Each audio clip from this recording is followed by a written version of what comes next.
अस्सलाम वालेकुम। मैं हूं यासिर मलिक एडवोकेट और आप देख रहे हैं एस्केप फ्रॉम केज। आजकल दो चीज़ें बहुत ज़्यादा मशहूर हैं, एक मरियम नवाज की टिकटॉक्स और दूसरा बहावल नगर। और बहावल नगर भी एक ऐसे वाक़े की वजह से मशहूर है जिसको बातों में या अल्फाज के अंदर समराइज करना हम सबके लिए मुमकिन नहीं। बिफोर के हम उसके ऊपर बात करें, आपसे जो बात जाननी है वो ये है कि क्या आप किसी पुलिस ऑफिसर के सामने अपनी इज्जत नफ्स की तजलील करवा चुके हैं या नहीं। क्या आप किसी पुलिस ऑफिसर के सामने जाकर आपको वो पाकिस्तानी शहरी की हैसियत से जो इज्जत मिलनी चाहिए थी वो मिली या नहीं। क्या कभी आप विक्टिम रहे हैं? तो कमेंट्स के अंदर जरूर बताइएगा। आज मैं चाहूं तो बहावल नगर का जो वाकया था उसके तमाम सीन्स को रीशेड्यूल भी किया जा सकता है, बताया जा सकता है। मेरे लिए ये ज्यादा इंपॉर्टेंट नहीं है कौन कसूरवार था कौन कसूरवार नहीं था। इवेंचुअली जब हम इन वाकयात का तज़किरा करते हैं या इसका डीप एनालिसिस करते हैं तो हमें गलती दोनों तरफ से नजर आती। लेकिन सवाल बहुत अहम थे जो उठते हैं, वो ये कि अगर पाक आर्मी के जवानों की जगह पर वहां पे कोई आम आदमी या आम अशखास मौजूद होते तो क्या फिर यही सब कुछ होता? क्या आईजी पंजाब की तब गैरत ना जागी होती? क्या वजीर आला मरियम नवाज वो पुलिस के साथ खड़ी हुई ना पाई जाती? क्या वजीर आजम पाकिस्तान का पैगाम कौम के नाम और पंजाब पुलिस के नाम ना आया होता? दूसरी तरफ क्योंकि पाक फौज थी और पाक फौज जिंदाबाद का नारा फेसबुक पे इजरार तफन्नुन के तौर पे लगाया जा रहा है, क्योंकि इस पुलिस को 2 साल में तो हमने देखा, लेकिन 2 साल से पहले इस पुलिस में फरोनियत से ज्यादा कुछ नहीं। 2 साल के अंदर भी फरोनियत ही पाई गई और 2 साल से पहले भी यही था। आज सवाल ये नहीं है कि पुलिस वालों को मारा, दो वर्दी वाले आमने सामने थे, बाद में सुलह हो गई, पाक फौज के नारे भी लगाए गए, यानी पाकिस्तान जिंदाबाद के नारे भी लगाए गए। लेकिन सिंपल सा सवाल, अगर तो उस एसएचओ ने या पुलिस ने गलत किया था तो उनको इतनी जुर्रत कैसे हुई कि वो कोई गलत या मावराए कानून काम कर सके? और अगर पाक फौज ने गलत किया तो फिर पाक फौज को ये अथॉरिटी उन जवानों को किसने दी कि वो ये सारे कांड करते फिर? समझने की बात सिर्फ इतनी सी, समझने की बात सिर्फ इतनी सी है कि क्योंकि पाकिस्तान के अंदर रूल ऑफ लॉ नहीं है, माइट इज राइट का कानून है, इस वजह से ना वो पुलिस वाला गलत काम करते हुए सोचेगा, ना पाक आर्मी के वो जवान कोई गलत काम करते हुए सोचेंगे। क्यों?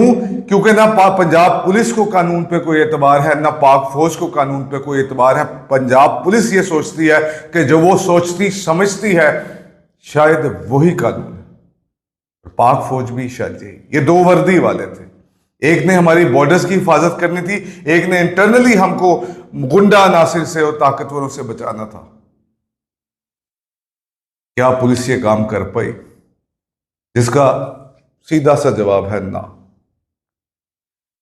अब जितने मर्जी बयान दे दीजिए, जितने मर्जी बयान दाग दीजिए, अब जितनी मर्जी बातें कर लीजिए, लेकिन ये वाकया रूनुमा हो चुका है। ये अपनी नौयत का वाहिद वाकया नहीं है। इससे पहले भी कुछ वाकयात इस नौयत के रिपोर्ट हो चुके हैं और कुछ ऐसे हैं जो रिपोर्ट सिरे से हुए ही नहीं।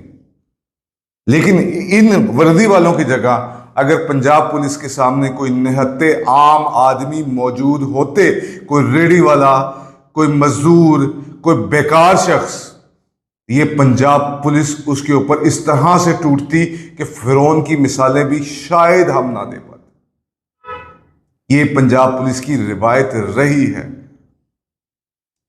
क्यों रही है? क्योंकि पाकिस्तान की अदालतें शायद इस पुलिस को कंट्रोल करने में नाकाम है। एडिशनल सेशन जज एक एसएचओ को बुलाए और एसएचओ उसको इनकार कर देता है और वो किसी जज के ऑर्डर मानने से इनकारी हो जाता है।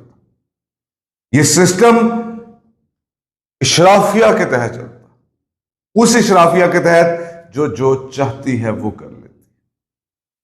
हम नाकों पे गए होंगे, ये ईद पे हम बैठे हैं, हम ईद मना रहे हैं इन नाकों में, तो पंजाब पुलिस आपको शहरियों से ईदी मांगते हुए नजर आती है।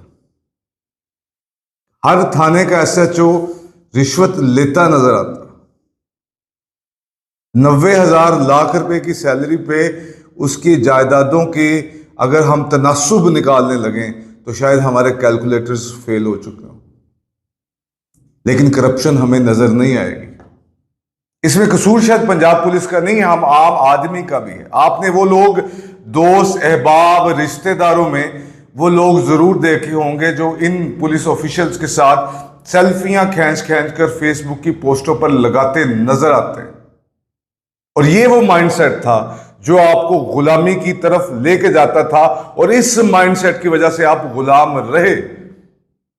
आपने अपने दिमाग से ये बात निकाल दी कि ये जो शख्स जिसके साथ आप सेल्फियां लेकर अपनी इज्जत अफजाई समझ रहे हैं, ये आपके ही पैसों पर पलने वाला एक सरकारी मुलाजिम है। लेकिन आपने उसको ड्यू प्रोटोकॉल्स दिए। वो आपको थाने में बुलाकर गालियां निकालता है, आपकी इज्जत नफ्स की तजलील करता है, आपके साथ तमाम चीजें करता है, लेकिन आप खामोश रहते हैं। उसकी वजह उसके ऊपर के जो इशराफिया के लोग बैठे हैं, जिनको अपने प्रोटोकॉल, जिनको अपने पैसा, जिनको अपने ताल्लुकात पर मान है, जो हुक्मरानों की टेक केयर करते नजर आते हैं। क्यों? ये इस मुल्क का अलमिया है, हमारी सोच की गुलामी है। हमें इस सोच से बाहर आना पड़ेगा।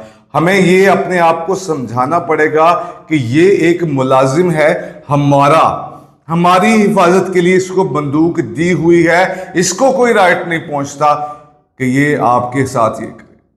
पाक फौज की बात करते हुए तो हम सारे वैसे ही डर जाते हैं। हम नहीं बात कर सकते, हम नहीं बात कर सकते कि पाकिस्तान के तमाम तर मामलात से लेकर, डॉलर से लेकर पाकिस्तान की फॉरेन पॉलिसी तक, ये सब उनके ऊपर वाले लोग ही बनाएंगे। हम सरेंडर कर चुके हैं, पूरा निजाम, पूरा माशरा उस एस्टेब्लिशमेंट के हाथों सरेंडर कर चुका है, जिसका खमियाजा, जिसका शाखसाना ये वाकया आपके सामने हुआ। आपकी मर्जी, अगर आप यही बेइज्जती वाली जिंदगी, यही इज्जत नफ्स के बगैर जिंदगी चाहते हैं। ये पंजाब पुलिस अभी मतीन को गिरफ्तार किया थोड़ी देर पहले, एडवोकेट मतीन को, कैसी कैसी तस्वीरें उसकी शाया की गई, पैरों में चप्पल नहीं है, उसकी तजलील की गई है, हर चीज किया गया। और सेल्फ रिस्पेक्ट को एज अ कौम हम एक बहुत बड़ी बात क्यों नहीं समझते? हम उसको अहमियत क्यों नहीं देते? हम अपनी सेल्फ रिस्पेक्ट की वो अहमियत नहीं देते तो कोई दूसरा आकर क्यों देगा? जो एसएचओ आपकी सेल्फ रिस्पेक्ट को डैमेज करता है, उसका कोई बड़ा अफसर उसकी सेल्फ रिस्पेक्ट को डैमेज करता है, उसको मां बहन की गालियां निकालता है। ये वाइस वर्सा सारा कुछ चलता रहता, लेकिन हम बोल नहीं सकते क्योंकि हमारे जिसके साथ ताल्लुकात हो गए, हमने वो सेल्फियां खींचकर फेसबुक की जीनत लगानी जरूरी है। हम मरियम नवाज के बारे में कुछ नहीं कह सकते क्योंकि वो तो शहजादी है। हम शहबाज शरीफ, नवाज शरीफ के बारे में कुछ नहीं कह सकते क्योंकि वो तो इस मुल्क के अंदर हुक्मरानी करने के लिए पैदा हुए हैं। हम नहीं कह सकते, अगर हमारे इनके साथ ताल्लुकात आए तो हम इनके साथ भी अपनी सेल्फियां खिंचवाकर फेसबुक की जीनत पर लगाएंगे।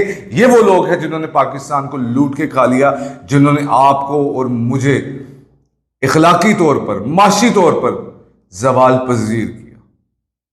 ये सवाल आपके सामने छोड़े जा रहे, आपकी मर्जी, आप इन सवालों के साथ क्या करना पसंद करते हैं।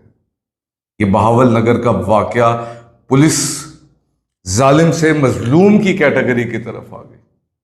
आज कोई उसके हक में बोलता है, कोई उसके खिलाफ बोलता है, लेकिन पाकिस्तानी अवाम जिससे उसकी इज्जत नफ्स छीन ली गई, जिसने अपनी इज्जत नफ्स पे कंप्रोमाइज कर लिया, जिसने उस पर भी समझौता कर लिया, वो आज भी खामोश है। वो इस वाक़े के दोनों पहलुओं पर ठट्ठा उठाती नजर आती है। यही कुछ आपको सोशल मीडिया पर नजर आएगा। आप फैसला कीजिए, आपको अगर सेल्फ रिस्पेक्ट चाहिए, इन कहानियों में मत जाइए। आपको आवाज उठानी पड़ेगी कि इस मुल्क के अंदर मुझे और आपको रूल ऑफ लॉ चाहिए। रूल ऑफ लॉ होगा तो ना वो ये कर सकता है, ना ये वो कर सकते हैं जो हमारी आंखों ने देखा है, जो हमारे कानों ने सुना। इसके साथ ही मुझे इजाजत दीजिए।